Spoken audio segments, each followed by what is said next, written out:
The letter fell from Hazel Keller's fingers before she could stop it, fluttering to the dusty floorboards of the Redemption Creek General Store like a wounded bird, and every person in that cramped, sun-bleached room watched it land. She did not care about them. She cared only about the man standing behind the counter, the man whose face had gone the color of old ash the moment his eyes landed on the envelope she had carried 800 miles across the broken spine of the American frontier. He had not let her speak a single word. He had seen the name written in the upper corner of that envelope, the name of the sender, and something inside Milton Malone had cracked open like dry earth under a summer storm. "Where did you get that?"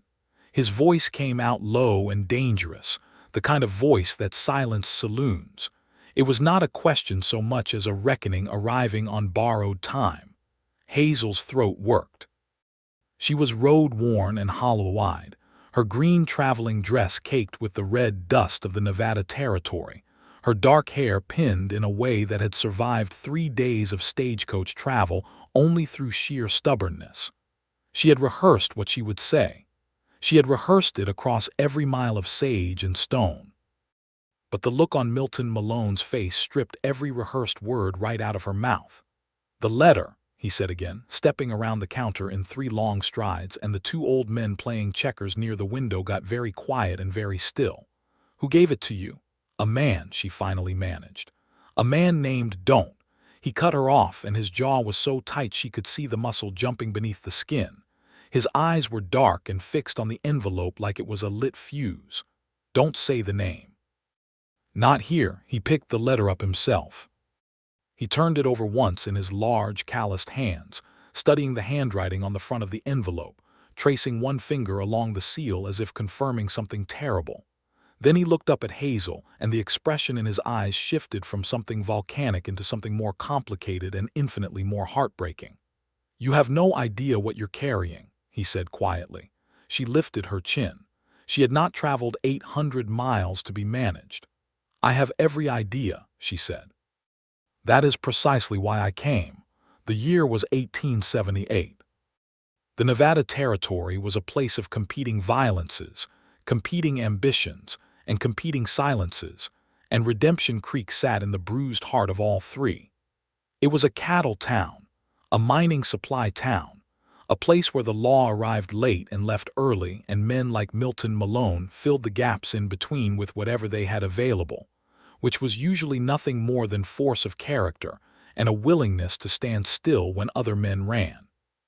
But none of that, none of the violence or the ambition or the silence, had prepared Milton Malone for the arrival of Hazel Keller on a Tuesday afternoon in late September, carrying a letter in a dead man's handwriting. Or a man who was supposed to be dead.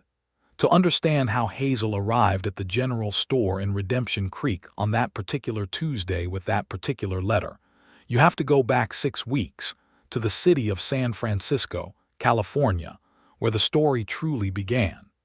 Hazel Keller was 26 years old and had been working as a seamstress and part-time schoolteacher in the lower Nob Hill district of San Francisco for 3 years. She had come west from Ohio at 23 with her uncle, a dentist named Garfield Keller, who had died of cholera in Sacramento 11 months after their arrival, leaving Hazel with a small inheritance, a modest set of survival skills, and a reputation for being unusually calm in emergencies. She had no family left. She had a landlady named Mrs. Pratt who treated her with cool, commercial affection. She had a small circle of friends at the Methodist Church. She had a life that was functional and dignified and profoundly lonely in the way that only a person who once had people and then lost them can truly understand. She was not looking for adventure. She was certainly not looking for trouble, which made it all the more remarkable when trouble came looking for her. It arrived in the form of a man named Silas Holt. Silas Holt appeared at Hazel's door on a Wednesday morning in mid-August, 1878, looking like a man who had been ridden hard and put away wet, as the saying went.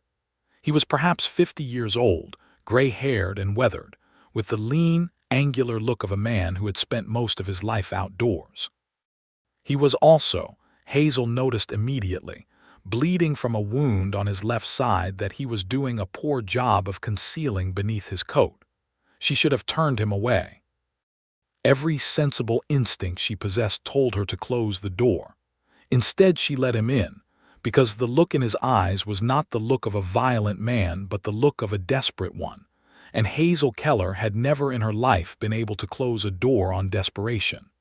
She bandaged his wound in her kitchen, asking no questions beyond the practical ones of where it hurt and how deep the cut ran. He was grateful in a way that went beyond words, watching her with eyes that held some calculation she did not yet understand. When the bandaging was done, he sat at her kitchen table and looked at his hands for a long time. Then he reached inside his coat and produced an envelope. "I need you to carry this to a man," he said, "to a rancher in the Nevada Territory, in a town called Redemption Creek." Hazel wiped her hands on a cloth. "Why can't you carry it yourself?" "Because there are people watching for me." He paused. "And because he won't open it if he sees it coming from me. He needs to see it come from a stranger, someone he has no reason to distrust." She studied the envelope. The name on the front in the sender's corner was written in a careful, deliberate hand. The recipient's name, scrawled across the center, read simply, "Milton Malone, Redemption Creek, Nevada Territory." "What's in it?" she asked. "The truth," Silas said. "Which is the most dangerous thing a person can carry in this part of the country." She asked him what the truth was. He told her, and for a long time afterward she sat very still at her kitchen table while the morning light moved across the floor and the city sounds of San Francisco drifted up from the street below, and she thought about what it meant to carry something that someone powerful wanted kept buried. She thought about her Uncle Garfield and how he had come west chasing an idea of something better. She thought about the students she taught on Tuesday and Thursday afternoons, children whose parents had made enormous sacrifices to bring them to a place where they might have more. And she thought about a rancher in a Nevada Territory town she had never heard of, who apparently had a truth aimed at him like a loaded rifle, and who did not know it was coming. "All right," she said, "I will take it." The journey from San Francisco to Redemption Creek took 11 days by a combination of rail and stagecoach, and it was the hardest 11 days of Hazel Keller's recent life. The train carried her east from San Francisco to Sacramento, then south and east toward the dry heart of Nevada, and from the rail junction at a place called Cutter's Bend, she boarded a stagecoach that made 3 stops over 2 days before finally rattling into Redemption Creek on a Tuesday afternoon when the sun was directly overhead, and the heat was a physical thing you could lean against. She had read the letter. She was not proud of it.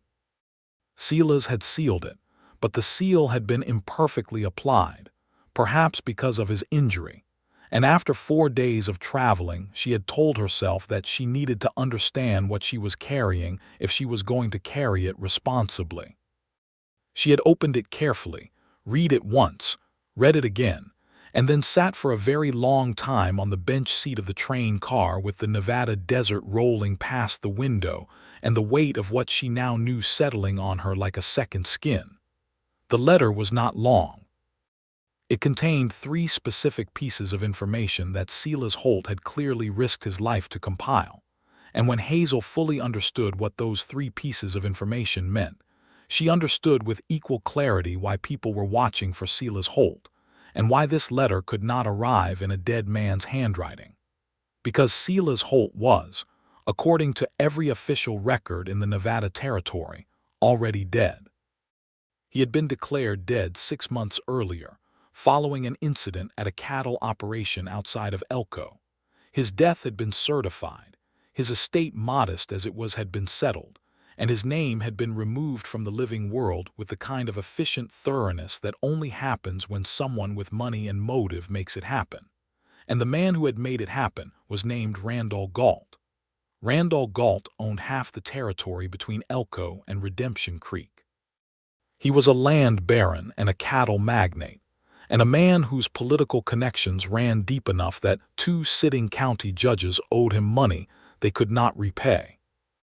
He was also, according to the letter that Hazel was carrying in the inner pocket of her traveling dress, a forger, a claim jumper, and a man who had arranged the false death of Silas Holt specifically to silence the one witness who could testify to all of the above. And Milton Malone, the rancher in Redemption Creek whose land bordered Galt's territory on the southern edge, was the man that Randall Galt had decided to destroy next. Hazel had not known any of this when she agreed to carry the letter. She had known only that a wounded man needed help, and that the help he needed was simple enough in concept, if not in execution.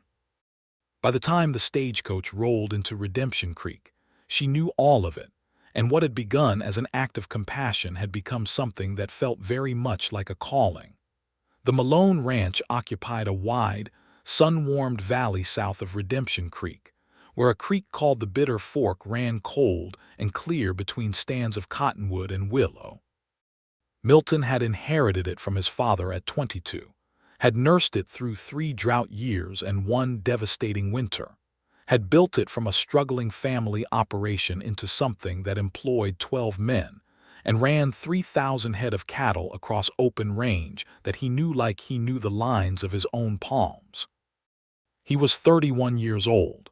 He was 6 feet 2 inches of lean, weathered capability, with dark eyes that missed very little and a quiet confidence that was entirely different from arrogance, because it was rooted not in superiority, but in a deep and private knowledge of exactly how much he could carry and how far he could carry it. He had never been married. He had come close once, 3 years earlier, with a woman from Carson City who had ultimately decided that ranch life was too isolated, too unpredictable, and too far from the things she wanted. He had understood her decision. He had respected it. He had not stopped thinking about it for longer than he cared to admit. He was not a man who spent time in town if he could help it, which made it more unusual than it might otherwise have been that he happened to be at the general store that Tuesday afternoon, arguing with the proprietor, a round, cheerful man named Pete Alden, about the price of winter feed supplies. He had been standing at the counter with his hat pushed back on his head and his arms crossed, and his expression indicating moderate but patient displeasure when the bell above the door had rung, and a woman he had never seen walked in carrying an envelope. He had not noticed her right away. He had been making a point to Pete about the margin on alfalfa bales. But something had made him look up, some subtle shift in the quality of the air in the room, and when he looked up, he had seen a young woman, dark-haired and travel-worn, with eyes the color of creek water in October, and she had been holding an envelope and looking around the room with the specific purposeful expression of someone who has come a very long way to do a very specific thing. He had not meant to look at the envelope. His eyes had simply moved there, the way eyes do when they are looking for information, and in the upper corner of the envelope, where a return address or sender's name would go, he had seen 2 words written in a handwriting he knew as well as his own: Silas Holt. Everything that happened after that had the quality of a sequence viewed through very cold water.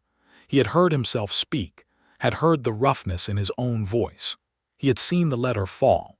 He had picked it up and turned it over in his hands, and the feel of the paper, the weight of it, was like holding something out of a dream he had believed was finished.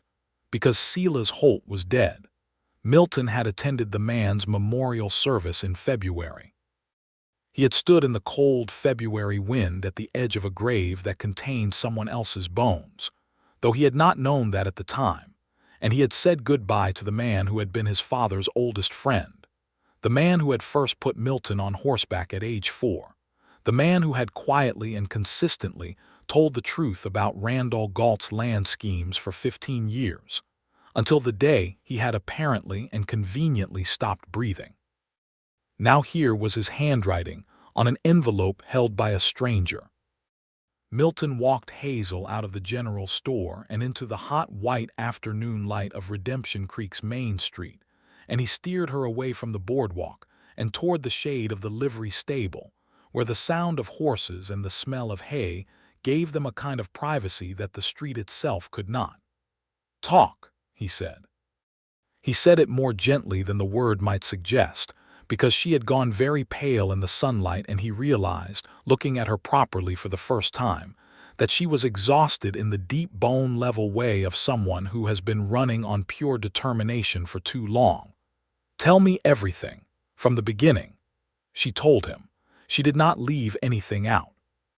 She told him about Sela's appearing at her door, about the wound, about the request. She told him she had read the letter, and she watched something pass through his expression at that admission, some quick internal recalibration that she could not quite read.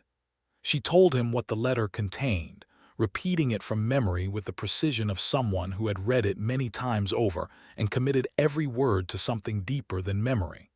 Milton listened without interrupting. He stood with his back against the livery wall and his arms crossed and his hat low against the afternoon glare, and as she spoke, the stillness in him deepened into something that was less calm and more contained, a controlled internal pressure that made Hazel acutely aware that she was standing next to a man who was working very hard to manage something large. When she finished, he was quiet for a long moment. "Galt is moving on the water rights this week," he said at last, more to himself than to her. "The letter mentions that," Hazel said carefully. I mean I already knew, I just didn't know I was right." He pushed off the wall and turned to look at her directly, and this close she could see the full complexity of his eyes, which were not quite brown and not quite black, but some deep middle color that seemed to hold everything he was not saying. "You understand what you've walked into." It was not a question, but she answered it anyway. "I understand enough." "Enough isn't all the way," he said quietly. "No," she agreed. "But it's enough to have brought me here, and that's a fact that's already happened and can't be undone." He studied her for a moment with an expression she would later come to recognize as his particular form of genuine respect, the look he gave things that had surprised him in a way he found worth respecting. Then he reached up and adjusted his hat, a habitual gesture that she would also come to know well. "All right, Miss Keller," she said. "Hazel Keller. Miss Keller." He said her name with the careful deliberateness of a man who was filing it in a very specific and important place. "I need to get you somewhere safe, and I need to think about what this letter means for the next 72 hours. Are you willing to come to the ranch?" "I didn't come 800 miles to stay in the hotel," she said. Something moved at the corner of his mouth. It was not quite a smile, but it was the close ancestor of one. "No," he said. "I don't suppose you did." The Malone Ranch was 4 miles south of town, and Milton drove her in his wagon, which was a practical conveyance of weathered wood and iron fittings that smelled of leather and sawdust, and the particular dusty sweetness of dry grass in late summer. He was not a chatty man. He drove with the reins held loosely in his hands and his eyes on the road, and his mind clearly working through something with the methodical attention of a person, sorting a complex problem into its component parts. Hazel sat beside him and watched the land open up around them, the wide sage-gray valley coming into view as they crested the last rise before the descent to the ranch. And despite everything, despite the weight of what she was carrying and the strangeness of the situation and the low, persistent worry that had been her companion since San Francisco, she felt the beauty of it land somewhere in her chest. The valley was enormous in the way that only the high Nevada desert is enormous, not the claustrophobic enormity of mountains, but the horizontal enormity of open land that runs to the horizon and keeps running, the sky so wide above it that it felt like a second landscape overhead. The creek glittered between its cottonwood borders. The ranch buildings, a main house and several outbuildings and barns arranged with practical sensibility, sat at the center of the valley floor like something settled and permanent. "It's beautiful," she said, and immediately wondered if that was an odd thing to say given the circumstances. "It is," Milton said simply, and there was something in the way he said it, not with pride exactly but with a deep, settled love, that told her everything she needed to know about why this man would not be moved from this place by someone like Randall Galt. The ranch hands, 5 of whom were present when the wagon rolled in, regarded Hazel with the particular mixture of curiosity and studied casualness that working men applied to anything unusual in their environment. Milton introduced her to his foreman, a solid, quiet man named Archie Dunn, with the brief explanation that she was a guest with important business and was to be treated accordingly. Archie, who clearly understood that this explanation was all the explanation he was going to get, simply nodded and organized a room in the main house with efficient competence. The main house was not a grand structure, but it was a well-made one, built of timber and adobe brick in the practical hybrid style of the Nevada Territory, with a wide front porch and interior rooms that were sparse but not uncomfortable. The room Milton directed Hazel to was small and clean, with a window that faced east toward the creek and a narrow iron bed covered with a patchwork quilt. She slept for 3 hours. She had not intended to. She had intended to sit and think carefully about what came next. But the moment she lay down on the bed and the quilt settled over her, 11 days of travel and anxiety, and the accumulated weight of Silas Holt's terrible secret came crashing down simultaneously and took her under. When she woke, the light through the window was the deep amber of late afternoon, and someone had left a covered plate of food on the small table near the door, along with a pitcher of water and a clean cloth for washing. She ate, washed her face, repinned her hair, and felt something close to human again. She found Milton on the front porch. He was sitting in one of 2 wooden chairs with the letter open across his knee, reading it in the failing light. He looked up when she came through the door. "Feeling better?" he asked. "Considerably." She sat in the second chair, pulling her shawl around her shoulders against the evening cool. The sky to the west was orange and violet, the kind of sunset that felt almost deliberately theatrical, as if the territory wanted to make sure its beauty was not overlooked even in the middle of a crisis.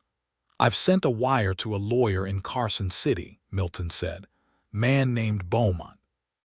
He handled my father's affairs for years, and he's one of maybe 4 people in this territory who doesn't owe Galt anything. Do you trust him?" "As much as I trust anyone." He folded the letter carefully and held it. The letter by itself isn't enough. Silas knew that. A living man's testimony would be necessary to make any of this actionable in court. "Silas is alive," Hazel said quietly. "Silas is hiding," Milton corrected, "which is a sustainable condition only as long as Galt's men don't find him." He turned to look at her, and the last of the sunset was at his back, which meant she had to look at him directly into those complicated dark eyes. "He sent you specifically because he needed someone unknown, someone with no connection to this territory and no name on Galt's list of persons to watch. He told me as much. He told you enough to get you here. But he may not have fully accounted for the fact that someone carrying that letter, once it was delivered, is now connected to all of it whether they want to be or not." The silence between them stretched out, not uncomfortably, but with the weight of what was being left unspoken. "I'm not sorry I came," Hazel said. He looked at her for a moment and then turned his gaze back to the valley, where the creek was a silver thread in the dusk. "I'm not sorry you came either," he said. It was a quiet, careful statement, not quite what it might have been in other circumstances, but carrying within it, Hazel thought, the outline of something it might eventually become. The next morning brought 2 things simultaneously.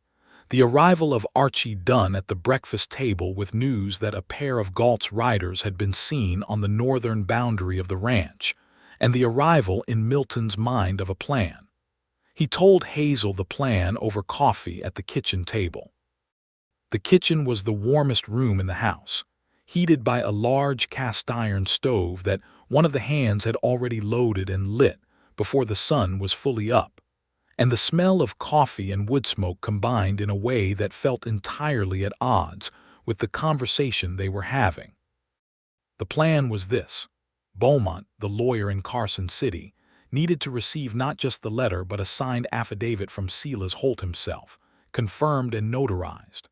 Without that, the letter was compelling but not legally actionable. With it, Galt's manipulation of official records, his fraudulent land claims, and his scheme to destroy witnesses could be brought before a territorial judge with enough documentary weight to survive Galt's considerable political influence. "Which means we need Silas," Hazel said. "Which means we need Silas," Milton confirmed. "And Silas communicated to me through you that he was willing to come forward if I could guarantee his safety during the journey to Carson City. He said nothing to me about that. Not in the letter. He would have told me separately." He held up a second, smaller piece of paper that he had apparently been holding in his hand for some time. "This was tucked inside the envelope. It's a note for my eyes only. He left it knowing you might read the main letter, which you did, but this one was folded and sealed with a different seal." Hazel looked at the small, folded note. Then she looked at Milton. "I didn't see that. It was beneath the letter against the back of the envelope. Easy to miss." He did not say this with any judgment, and she appreciated that. "He's in a town called Red Creek, 40 miles northeast of here. He'll stay there until I come or until 30 days from the date of this letter, after which he moves again." "How many days do we have?" Milton did some brief mental calculation. 14. 14 days to ride 40 miles northeast, collect a man who was officially dead, and escort him safely across open country to Carson City, where a lawyer needed to turn his testimony into something that could withstand a sustained legal assault from one of the most powerful men in the Nevada Territory. "Galt's men on the northern boundary," Hazel said carefully. "That's not coincidence." "No," Milton agreed. "Someone in town saw you arrive with that envelope, or someone saw my reaction." He looked down at his coffee cup. "In Redemption Creek there are maybe 3 people I trust completely. The rest are human beings in a town where Galt has money and money talks. Then we move before they can report back." He looked at her, and there was that expression again, the one that was the close ancestor of a smile. "I was going to say we should move within the next 2 days, but yes, today would be better." "Today," he said, and this time the almost smile completed itself, briefly and fully, and it changed his face in a way that made Hazel's chest do something unexpected. "All right, today." They left in the early afternoon, after Milton had given Archie a set of instructions that included the quiet passage of information to the wire operator in town and the discreet management of the ranch's northern boundary. He took 2 horses, both good, steady animals from the ranch's working stock, and packed enough supplies for 4 days of riding. He gave Hazel a choice of 2 saddles and a pair of riding trousers that had apparently belonged to a former ranch hand of similar build, and he did this with the practical neutrality of a man who was entirely uninterested in performing discomfort about the situation. She had ridden, though not extensively. She had enough competence to stay in the saddle on a reasonable horse at a reasonable pace, and Milton, noticing this during the first hour, adjusted their pace accordingly without making a production of it. They rode northeast through country that shifted from the wide Sage Valley into rolling hill country threaded with dry washes and rocky ridges. The afternoon was warm but not brutally so, and after the tension of the past 24 hours, there was something almost relieving about the act of motion, about putting miles between themselves and the problem and riding towards something concrete. They talked as they rode. Not constantly, and not always about the crisis at hand, which was perhaps inevitable given the hours of continuous proximity, but in the natural, interrupted way of people who are genuinely curious about each other and have the space to let that curiosity operate. She told him about Ohio, about the house where she had grown up with her parents and her younger brother, about the farm that her father had worked until his health broke when she was 16, and the slow, grinding years that followed, the years of figuring out how to be useful in ways that mattered. She told him about her Uncle Garfield's invitation to come west, the excitement she had felt and the grief of losing him so quickly after arriving, the way San Francisco had been both a wonder and a loneliness.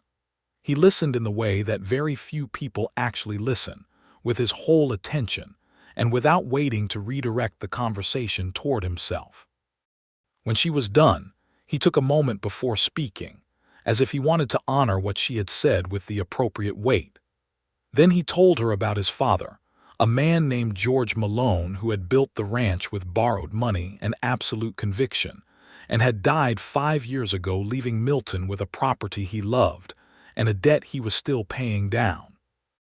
He told her about the 3 drought years and the decisions he had made during them, the hard choices about which animals to sell and which to keep, the sleepless nights running numbers by lamplight, the specific shame of needing to ask for extensions on payments, and the specific satisfaction of making good on every one of them.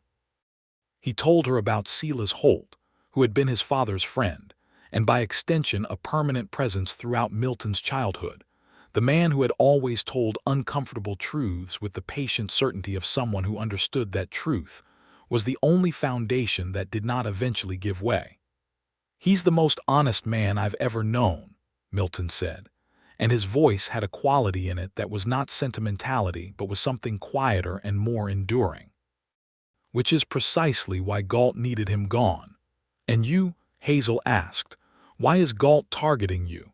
"Because my land sits on top of the water rights he wants for his expanded grazing operation, and I won't sell.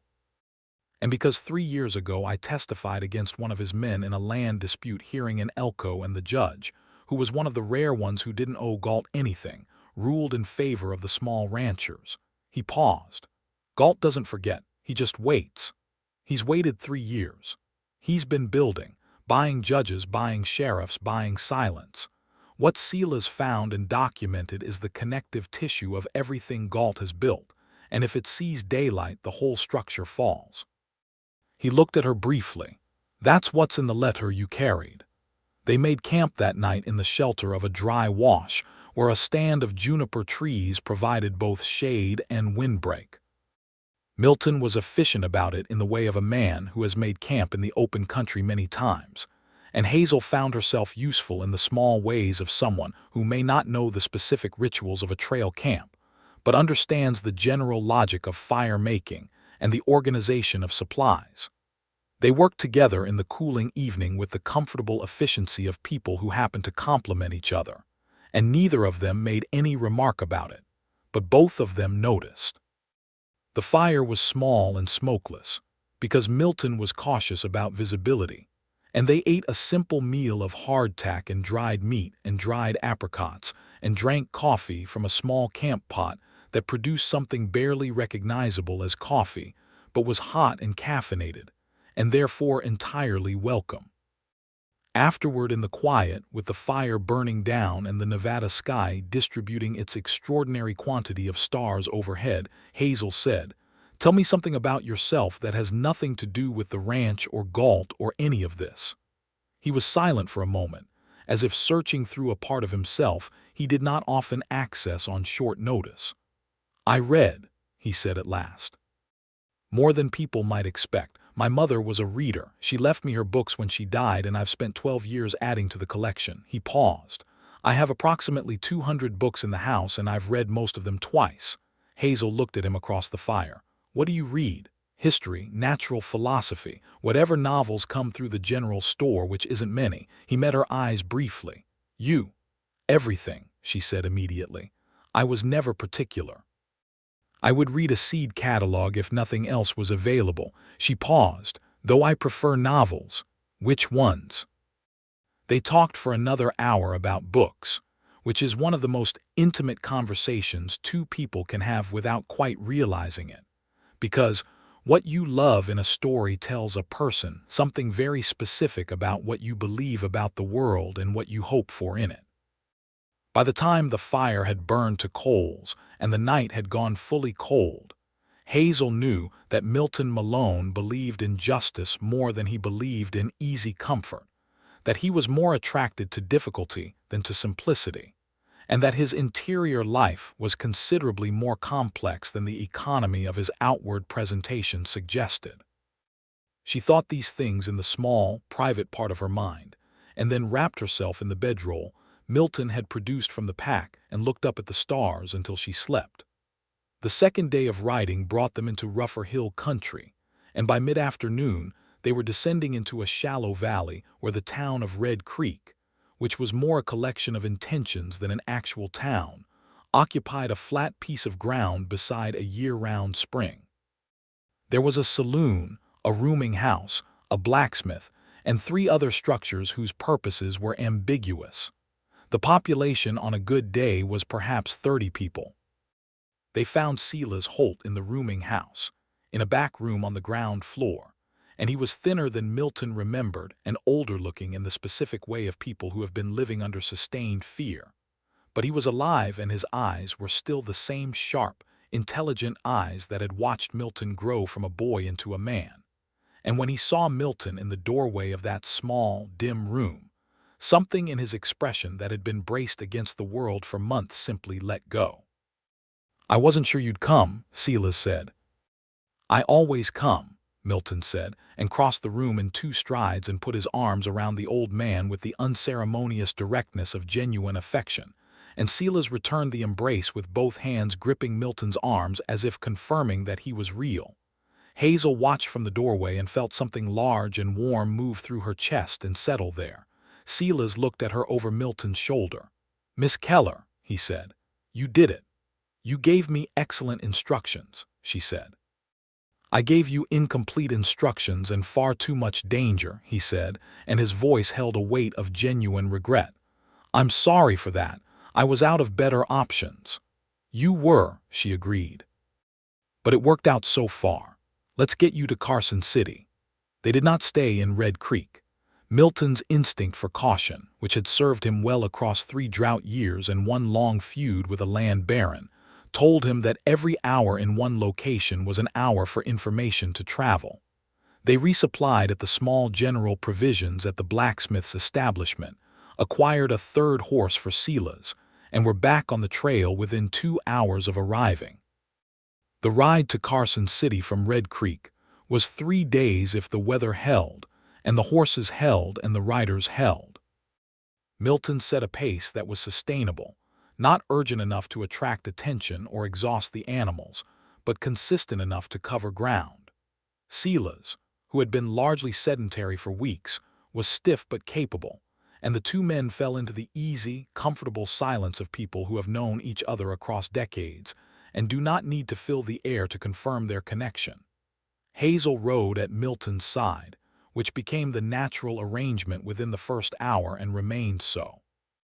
They talked when they felt like talking and were quiet when they didn't, and the quality of the quiet between them was the easy, comfortable kind, which Hazel recognized as unusual and significant without immediately examining why.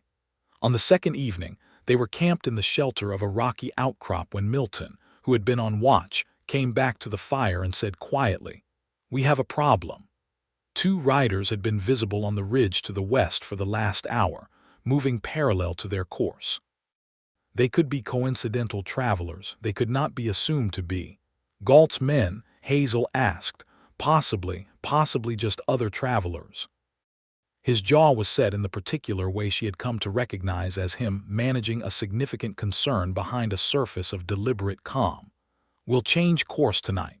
There's a canyon route through the hills that adds half a day but takes us off the main track." Silas, who had been listening from his bedroll, sat up. "The Harbor Canyon route.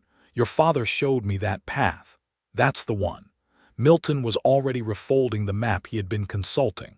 "We move in 2 hours. Sleep while you can." Hazel lay down but did not sleep. She watched the stars and thought about the riders on the ridge and thought about the letter in her inner pocket and thought about the man on watch at the edge of the fire's light, his silhouette clear against the enormous sky, his stillness the kind of stillness that was not passivity but readiness, the kind of stillness that could move very quickly if it needed to. She thought, "I have known this man for 3 days." She thought, "I feel as if I have known him considerably longer than that." She did not yet call the feeling by its name.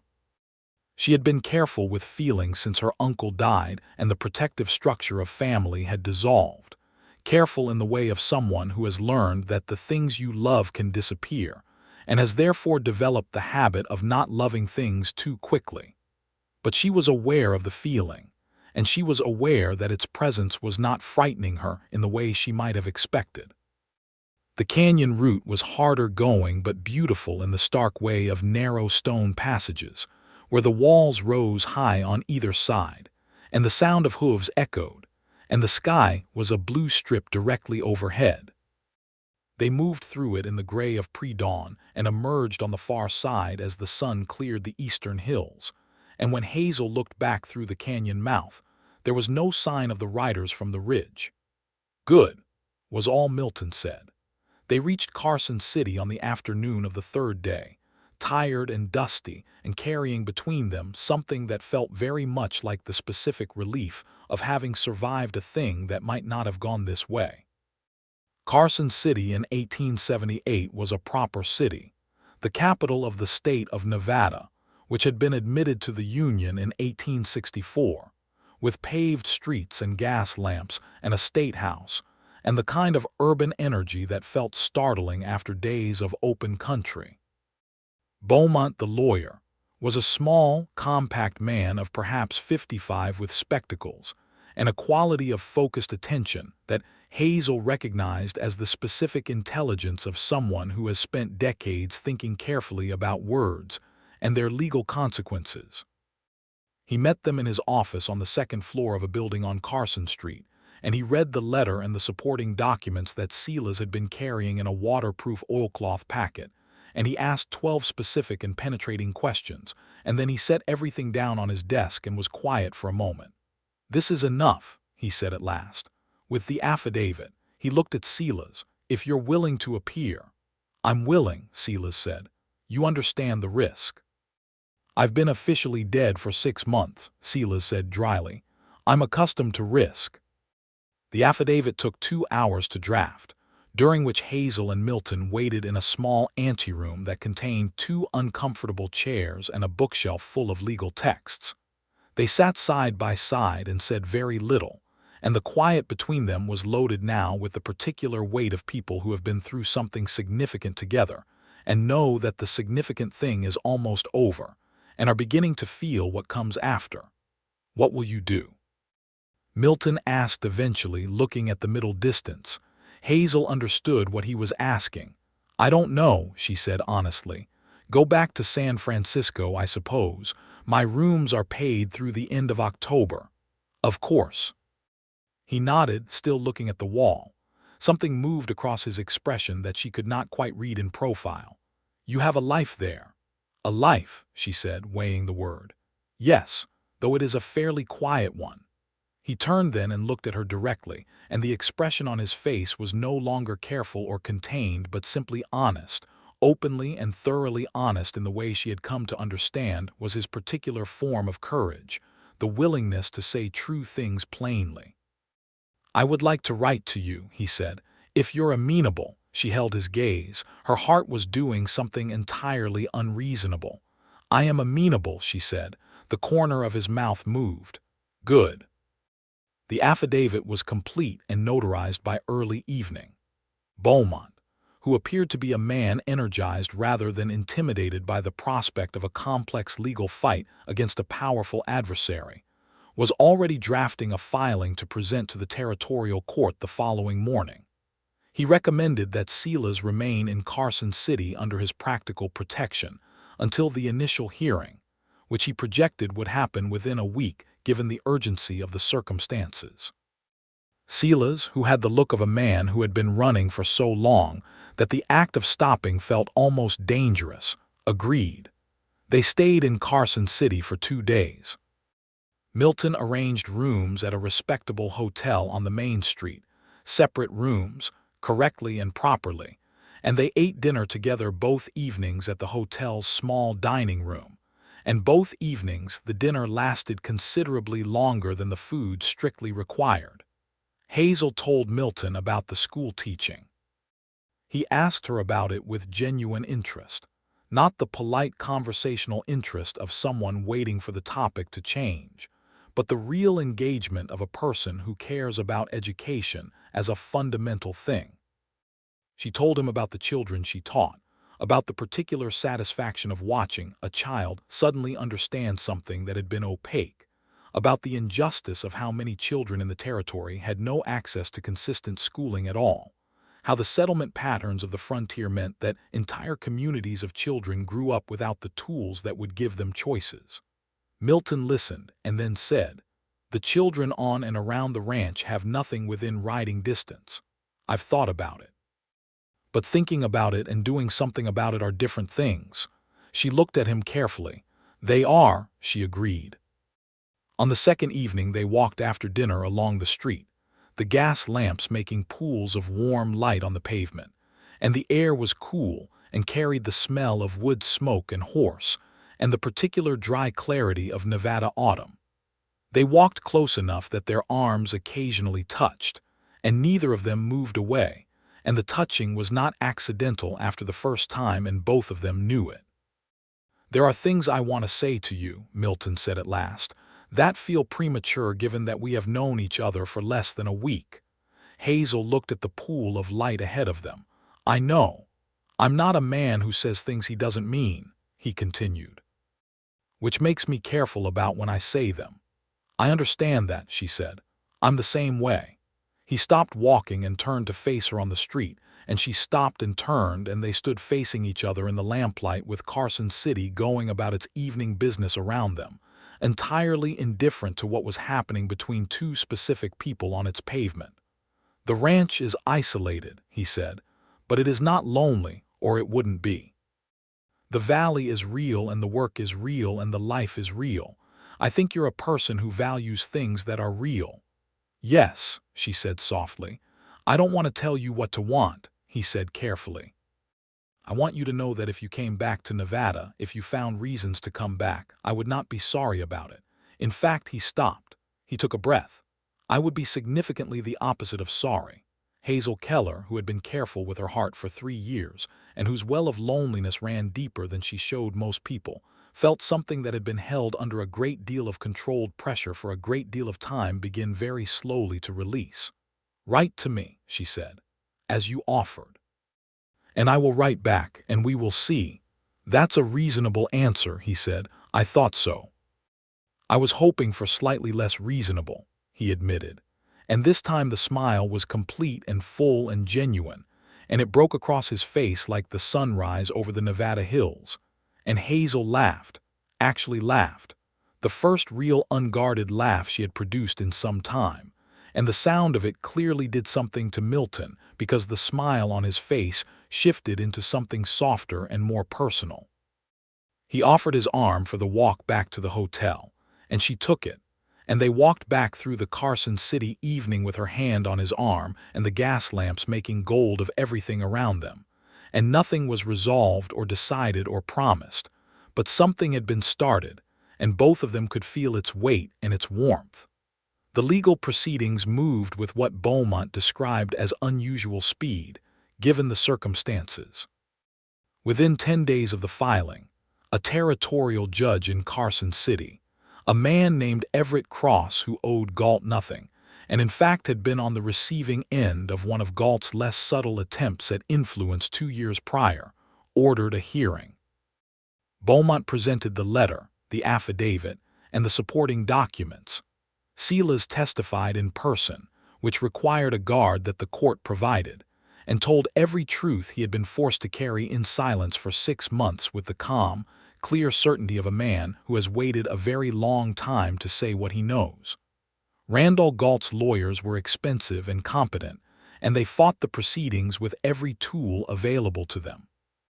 But the documentary evidence was strong, and Silas Holt's testimony was compelling, and Judge Cross was not a man who could be moved by money or implied threats, which was its own particular kind of courage in the Nevada Territory of 1878.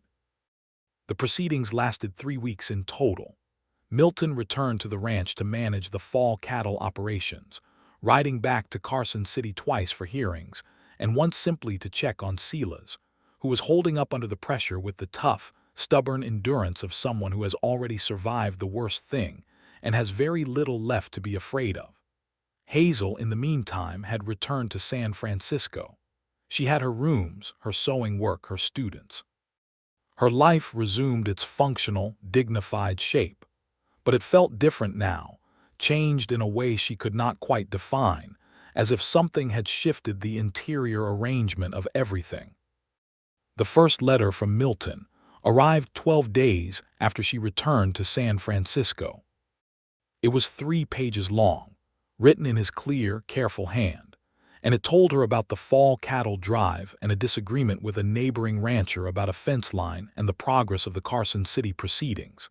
And in the last paragraph, in language that was restrained but unmistakably sincere, that the ranch felt different in a way he was still working out, and that he found himself thinking often about a conversation regarding books and the specific texture of lamplight on a Carson City street. She wrote back the same day. Her letter was 4 pages. This pattern continued. By the time November arrived, they were writing twice weekly. By December, the letters were 6 and 7 pages, and the content had expanded far beyond the practical updates of 2 people managing a legal situation together. They wrote about everything. He described the first winter snow coming across the valley, the way the ranch settled into its cold season rhythms, the specific quality of silence on a ranch when the ground is frozen. She described the rain on San Francisco Bay, a lecture she attended at the Mechanics Institute on Natural History, a student who had suddenly and dramatically learned to read at age 9, and whose joy at the discovery had made her cry on the way home. They wrote about their parents, their losses, their uncertainties. He wrote about the woman from Carson City who had chosen differently, and what that had taught him about the difference between wanting company and wanting a specific person. She wrote about the loneliness she had lived with since her uncle died, and the way she had managed it by being useful, and how useful was not the same as full. In early January of 1879, the territorial court issued its ruling in the matter of Malone versus the registered land claims of the Galt Cattle and Land Corporation. The ruling, which Beaumont described in a letter to Milton as comprehensive and satisfying, invalidated 4 of Galt's fraudulently obtained land and water rights claims, restored 2 contested water rights to their original owners, including the Bitter Fork water rights to Milton, and referred the matter of the fraudulent death certification of Silas Holt to the county authorities for criminal proceedings. Randall Galt's lawyers appealed immediately. But Beaumont, who had spent 3 months building the most airtight case the Nevada Territory had seen in a decade, had anticipated every element of the appeal and had prepared for all of them. The appeal was denied in February. Galt himself, facing the collapse of several major business arrangements and the beginning of a criminal investigation, made the choice that powerful men in difficult corners often make and quietly relocated to California. His properties in the Nevada Territory were placed in administrative management. His riders left the range. The particular menacing pressure that had been on Milton's northern boundary for months simply lifted, the way a storm system clears, leaving the land bright and clean. Milton wrote to Hazel the day the appeal was denied. The letter was only 1 page, which was unusual, and it said, "It is over. Silas is safe and fully restored in law and will spend the spring at the ranch recovering his strength. The water rights are secured. Galt is gone. All of this matters very much, and I am grateful for all of it. But I find that what I want most to tell you is that I would like you to come back to Nevada, not for any urgent reason related to legal proceedings or carried letters or hidden dangers, simply because I would like you to be here. I would like to show you the valley in spring when the creek runs high and the cottonwoods are new green. I would like to sit on the porch in the evening and talk until we run out of things to say, which I calculate will not happen for a very long time. I am aware that I am asking something significant. Your life is there. Mine is here. These things have to be worked out by people who are willing to work on them. I am willing. I thought you should know that. I would have said this differently in person. I would have preferred to say it in person, but the distance has been long enough. Yours, Milton." Hazel read this letter sitting at her kitchen table in San Francisco while the February rain made rivers on the window glass. and she sat very still for a long time after she finished it. The way she had sat after Silas Holt had told her the truth about what she was carrying, and the whole weight of it had settled on her. Then she set the letter down and looked at the rain on the window and thought about the Bitter Fork Valley in autumn, the creek glittering between its cottonwood borders, the sky so wide above it that it felt like a second landscape. She thought about a man who read 200 books and drove a wagon with the reins held loosely, and said true things plainly, because he understood that truth was the only foundation that did not eventually give way. She thought about what she was protecting by staying in San Francisco, and whether that protection was actually serving her or simply maintaining a shape she had grown accustomed to. She wrote back that evening. The letter was one page. I will come in March when the worst of the winter travel is over. I would like to see the valley in spring. I would like to talk until we run out of things to say. I agree with your calculation that this will not happen for a very long time. I will need 2 weeks to arrange things here. Please tell Archie to expect me. Yours, Hazel. She arrived in Redemption Creek on the 15th of March, 1879, on the afternoon stagecoach, which set her down at the same general store where she had first walked in 6 months prior, carrying a letter that had changed the course of things considerably. Pete Alden, the proprietor, looked up when she came in and said, with the comfortable certainty of a man who has been informed of an arrival, "Miss Keller. He's on his way in from the ranch. Should be here within the hour." She bought a cup of coffee from Pete's stove and sat in a chair near the window and watched the main street of Redemption Creek go about its March afternoon business. The town looked different in March than it had in September, the light lower and cleaner, the air carrying the first tentative suggestions of coming warmth. She had said goodbye to her students in San Francisco, had arranged the transfer of her lease, had packed her trunk with everything that mattered. It was a different kind of carrying than the letter had been, but it had its own weight and its own significance. She heard the wagon before she saw it, the specific sound of hooves and iron-rimmed wheels on packed dirt. She looked out the window and watched Milton Malone pull up outside the general store, climb down with the economic ease of a man comfortable with his body, tie the horses to the rail, and push open the door. He stopped when he saw her. She had stood up, instinctively, the coffee cup still in her hand, and they looked at each other across the warm, dim interior of the general store, with Pete Alden tactfully rearranging things behind his counter. Milton crossed the room in 3 strides, the same 3 strides he had crossed it with 6 months ago, but this time he stopped not in front of an envelope but in front of her, and the expression on his face was nothing like the volcanic, shocked expression of that first day. It was open and warm and deeply, unambiguously glad. "You came," he said. "I said I would," she replied. "You did." He studied her face with the thorough, unhurried attention of a man who has been looking at a photograph for months, and is now confirming that the original is better. "You look well."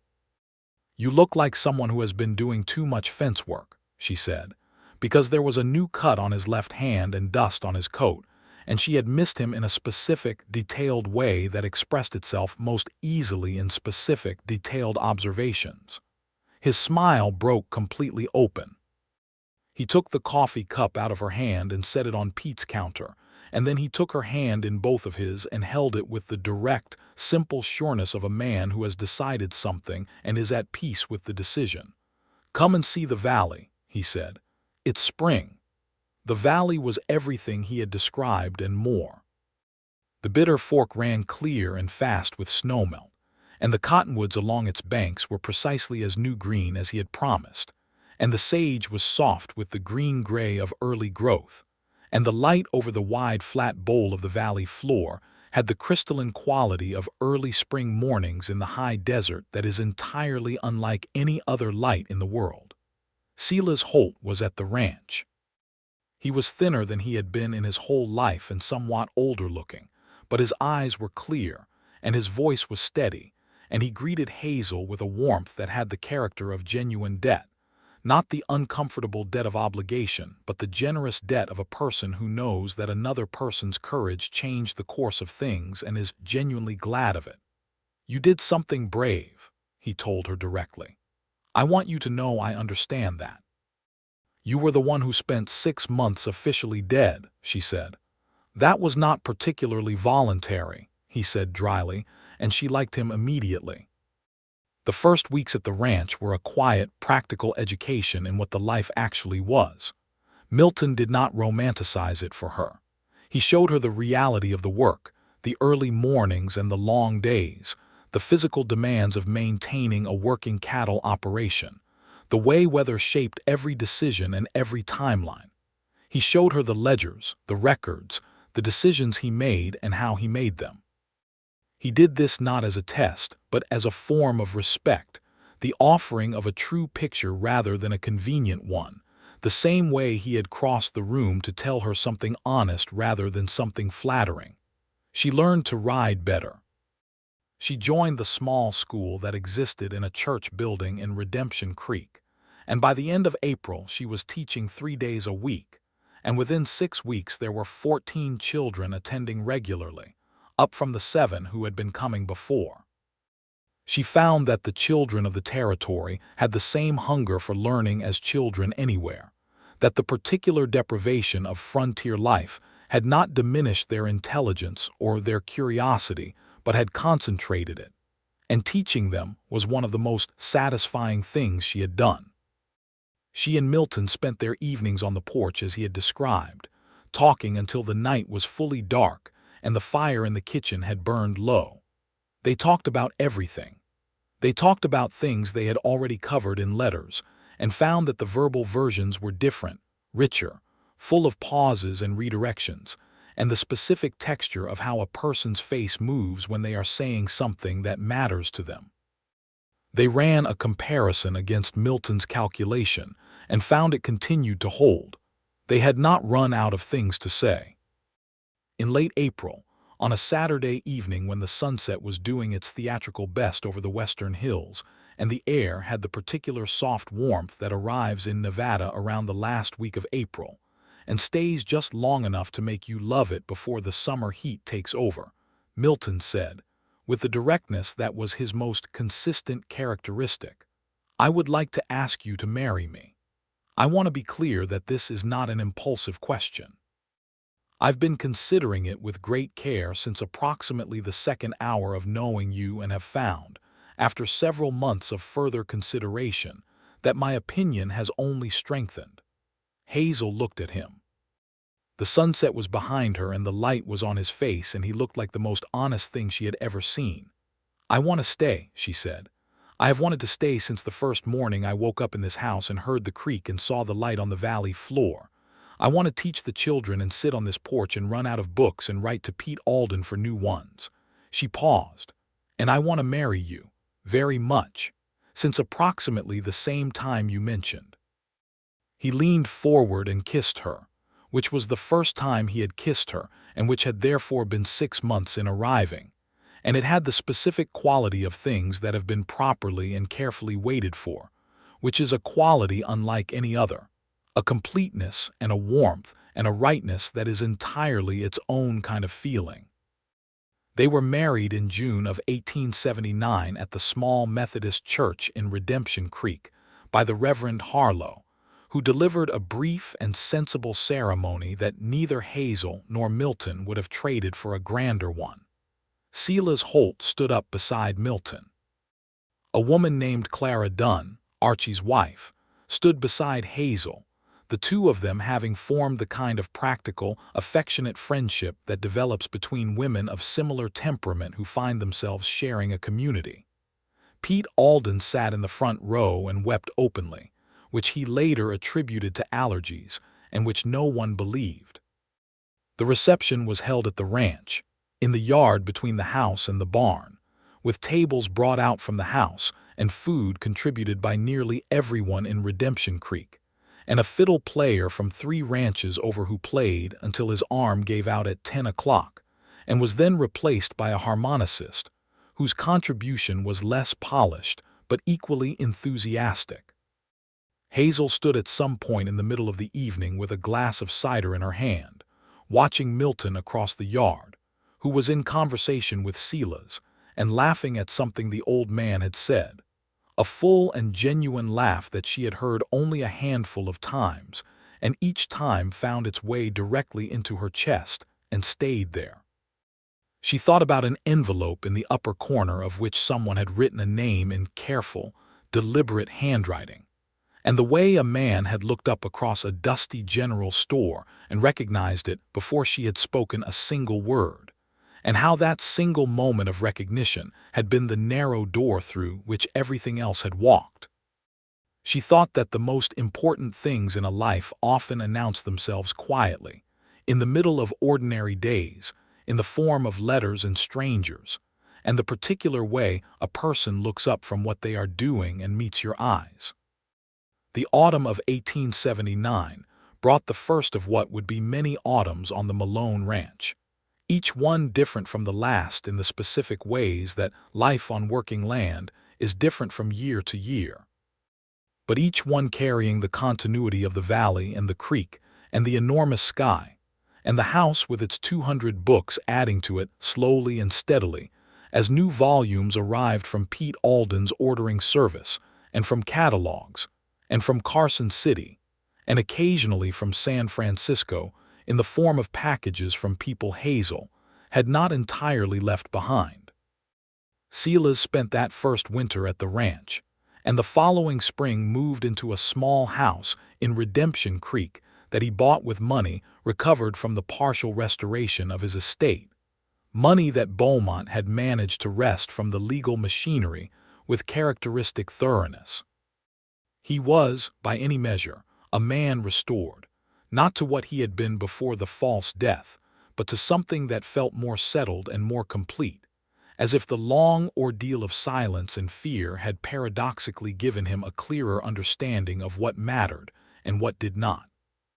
He came to dinner at the ranch twice a week, which became a fixed feature of the week and a source of stories from the long years of his friendship with George Malone that Hazel treasured, because they gave her the specific gift of knowing Milton's history from the eyes of someone who had watched it unfold.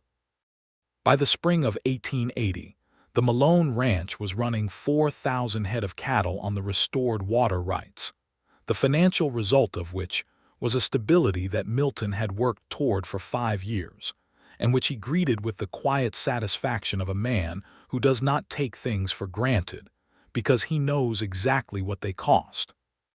Hazel's school in Redemption Creek had grown to 22 students, for whom she had organized, with considerable logistical effort and the cooperation of 2 neighboring ranch families, a proper schoolhouse that was built that spring on a lot that the town donated for the purpose.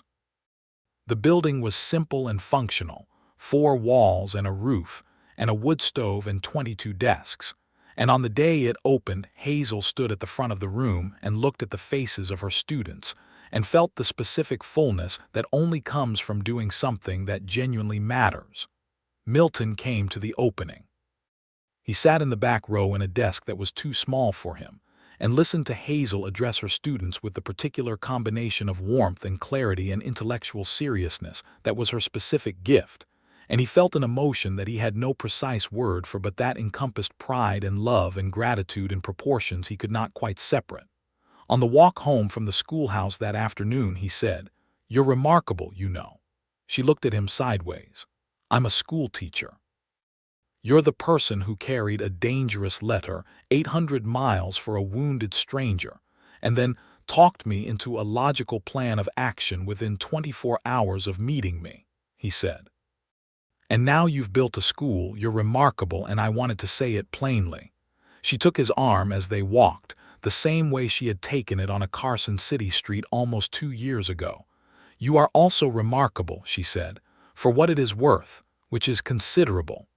In November of 1880, their son was born.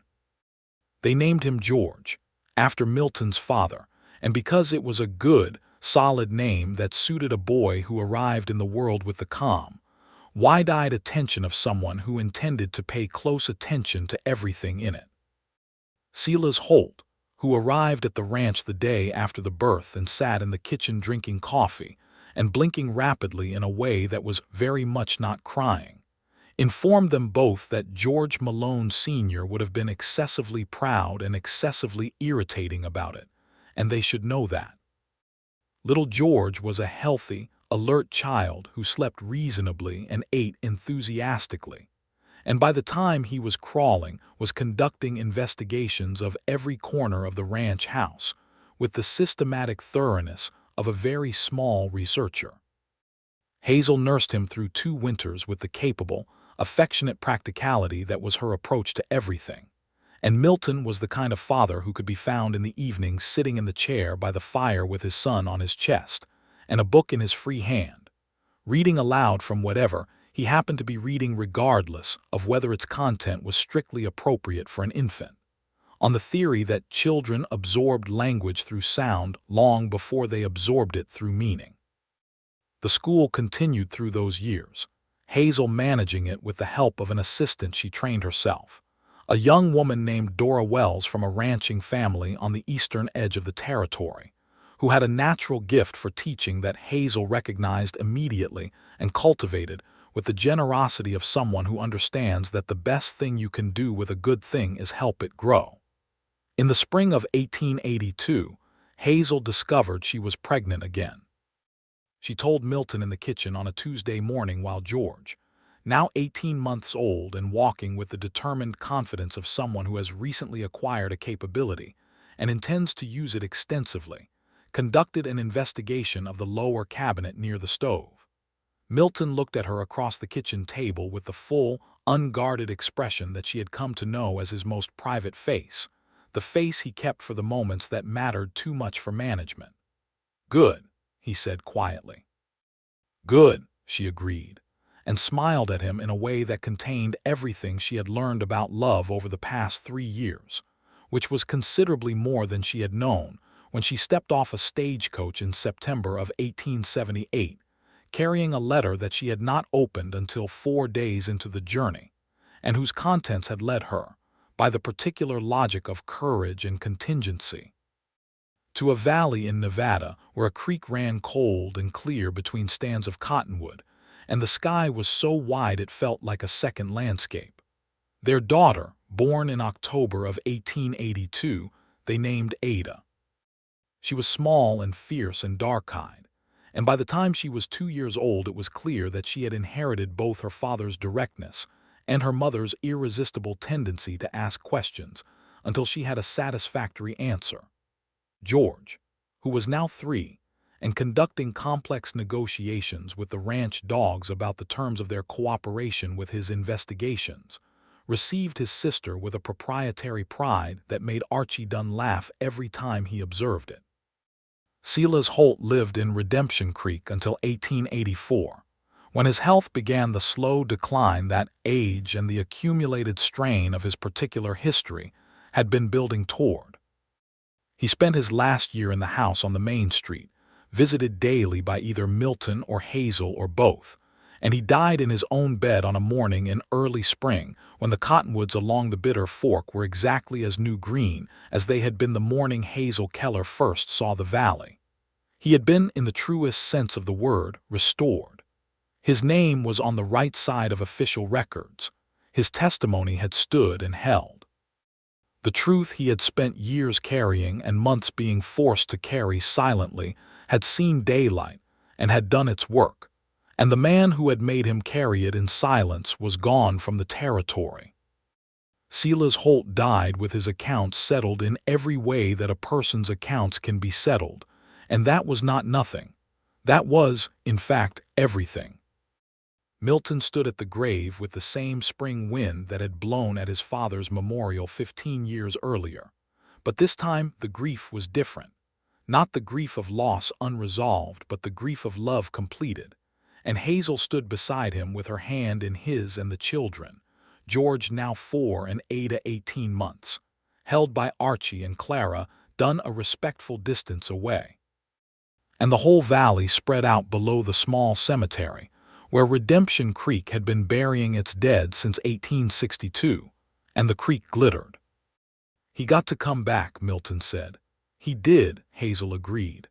"I want you to know," he said, and his voice was the quiet, direct voice he used for the things that mattered most, that every part of what happened, all of it from the first letter to right now, I would choose again. I would choose all of it again. Hazel looked up at him. She thought about a Wednesday morning in August of 1878 when a wounded man had knocked on her door, and she had made a choice that had felt like compassion and had turned out to be her life. "So would I," she said. "Every part." He put his arm around her shoulders, and they stood for a while longer in the spring wind. And the valley below them was green with the particular green of Nevada in April that does not last but is, while it lasts, the most beautiful color in the world. The years that followed had the quality of good, deep-rooted things, not dramatic but strong, the kind of years that build a life into something that holds. George Malone grew into a boy who was interested in everything, who followed his father around the ranch asking questions that required serious answers, and followed his mother around the schoolhouse asking different questions that required the same. He had Milton's patience and Hazel's intellectual hunger, and both of their stubbornness, which combined in him into something that the people of Redemption Creek generally described as formidable. Ada was a different child entirely, quieter and more observational, with a talent for drawing that appeared early, and was encouraged by both parents in the way of people who understand that a talent is not a luxury but a tool. She filled the margins of her mother's lesson books with intricate sketches of the ranch, the animals, the valley, the faces of the people she knew, and these sketches had an accuracy and life in them that went far beyond what any amount of training could have produced if the underlying gift had not been there. In 1886, when George was 6 and Ada was 4, Hazel gave birth to a third child, a boy they named James, after Hazel's father. James arrived with a set of opinions that he expressed immediately and loudly, and did not subsequently revise, and he was adored by his siblings with the particular ferocity that youngest children generate in their elders when the elders are old enough to be interested in a smaller person, but young enough to still be fundamentally in charge of all interactions. The ranch grew steadily through these years. Milton expanded the breeding program, made careful investments in land adjacent to the original grant, managed the operation with the methodical competence that had saved it through the drought years, and was now building it into something that would outlast him. He was known throughout the territory as a fair man, a reliable man, a man who did what he said he would do and who expected the same of the people he dealt with. And this reputation generated business and goodwill in the specific proportions that matter in a community where both commodities are finite. Hazel's school became, by 1887, the Redemption Creek Schoolhouse, formally recognized by the County Education Board and provided with modest but real public funding that allowed for the hiring of 2 teachers in addition to Hazel herself. She remained its central force for years, the intellectual engine of an institution that educated 3 generations of children from the ranches and farms and mining families of the surrounding territory. She was not a person who sought recognition, but she received it, in the form of the specific gratitude of parents who watched their children gain the tools for a wider life than the one their parents had been able to give them. Pete Alden retired from the general store in 1889 and was replaced by his nephew, a young man named Harold who maintained with some interruptions Pete's practice of acquiring books for special customers, which meant that the flow of volumes to the Malone Ranch continued undisturbed. The house accumulated books on every wall where a shelf could be fitted, and in the evenings when the children were in bed and the ranch was quiet, and the fire in the parlor had settled into its low, steady burn, Hazel and Milton read in the 2 chairs that had been placed facing the fire for that specific purpose, sometimes talking about what they were reading, and sometimes simply being in the warm, book-lined room together, the creek audible when the windows were open in summer, the cottonwoods visible when the light was right, The valley spread out beyond the glass in every season performing its specific seasonal character, with the theatrical generosity of a place that is entirely comfortable with its own beauty. On a September evening in 1890, 12 years after a stagecoach had set a travel-worn woman down outside a general store in Redemption Creek, Hazel and Milton sat on the porch in the two chairs that had replaced the original ones, facing the valley as it settled into its evening colors. The creek was running lower in the late summer but still clear. The cottonwoods were beginning to turn, the first yellow touching the edges of leaves that would be fully gold in another 3 weeks. The sky was doing its theatrical orange and violet routine with complete commitment. George, 12 years old and deeply interested in the mathematics of cattle operations, had gone in to bed an hour ago after completing a set of sums that Milton had set him involving actual ranch inventory data, which he had done with suspicious speed and accuracy. Ada 10 was still inside sketching by lamplight, having negotiated a later bedtime on the grounds that inspiration operated on its own schedule, an argument whose internal logic her parents had found difficult to entirely refute. James 8 had been in bed since sundown and was almost certainly not asleep, but had learned that quiet non-sleep was tolerated. 12 years, Hazel said. It doesn't feel like 12 years, Milton said. It also feels exactly like 12 years. I'm not sure how both of those things can be simultaneously true. I think that's what 12 good years feel like, she said. He was quiet for a moment, looking at the valley. Then he said, I want you to know something. Tell me. When I looked up in that store and saw the name on that envelope, the first thing I felt was fear. Shock and fear, because Sela's was gone and the name was there and I didn't understand it. He paused. The second thing I felt in the very next moment was, he looked at her, you. I felt you in the room before I registered anything about you specifically. Just a presence that was, I don't have the right word, something solid, something I didn't have a word for yet but recognized on some level I wasn't consciously operating. Hazel looked at him in the evening light. 12 years had touched him lightly, a few additional lines at the corners of his eyes, a small amount of gray at his temples that she found entirely to her liking. He was still, as he had always been, the most honest-looking person she had ever seen. I felt something too, she said. When you spoke before I had said a word, before I had any idea who you were, something in your voice, she shook her head. I had traveled 800 miles carrying something that frightened me and you spoke and I felt less frightened. I didn't understand it at the time. Do you understand it now? She thought about it seriously because he had asked it seriously. I think some things don't have an explanation that fits inside the vocabulary we have, she said finally. I think some things are just true, the way the creek is true and the valley is true. They don't require explanation. They just require attention. He reached out and took her hand on the arm of the chair, his thumb moving over her knuckles in the habitual gesture that was one of the 12-year accumulations, one of the small repetitions that constitute the physical grammar of a long shared life. Inside the house, Ada's lamplight moved across the window as she presumably shifted position, chasing some interior vision onto paper. The creek made its small, steady sound.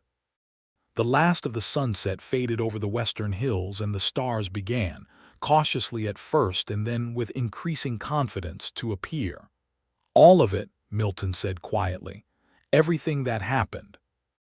The letter, the ride, the canyon route in the dark, Carson City, all of it. I would choose every part of it again. I know, Hazel said. She was looking at the stars. I would too. I already did. He turned to look at her, and she turned to look at him. And between them in the cooling September dark was 12 years and 3 children and a valley in Nevada where a creek ran cold and clear.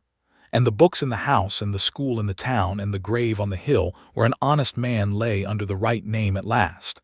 And the specific, irreducible truth that some things are just true the way water is true, the way sky is true, the way love is true when it is real and rooted and tended carefully through drought years and hard winters, and all the particular violences and silences and beautiful ordinary days that constitute a life built together in a country that was still working out what it wanted to be.